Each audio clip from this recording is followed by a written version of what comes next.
atong programa karon dili pagdani sa mga tao.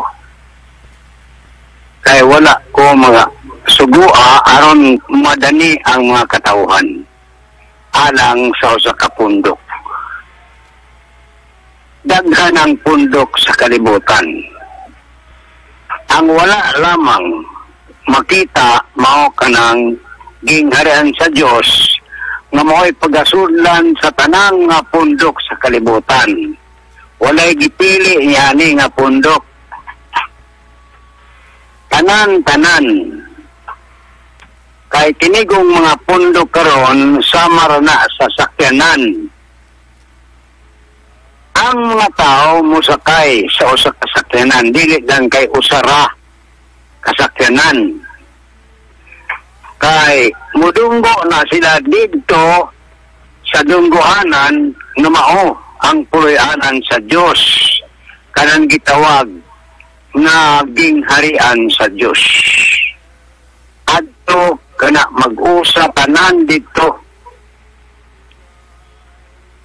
Og adto dito may baluan na ang tanan mga anak sa Dios. Kay sa tibok ka kalibutan, bisan gani sa Pilipinas lamang, tulok kabahin sa mga tao. Duha ang patyon, usara ang ibilin. Maong kinanglan magamatngon ang mga tao. Musubay kita sa tanang balaod sa Ginoo. Karon maangko nato ang gitawag na kinabuhi nga walay katapusan.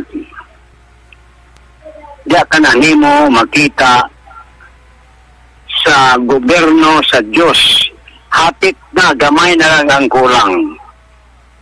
Kay dili man matapos ang usa ka libo ka tuig karon nga ika-17 anyos na kita.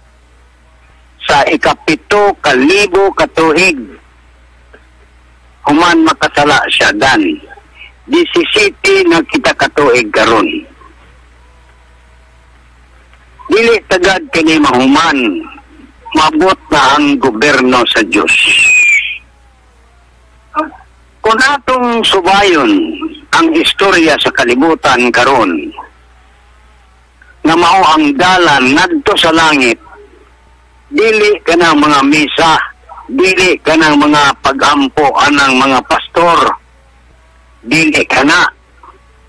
Kay kanang dalan sa langit, istorya kana sa Ginoo. Walay lahing dato sa kalibutan. Kung dato man ang Japan, karon dato ng Amerika, dili makahimo sa Pilipinas.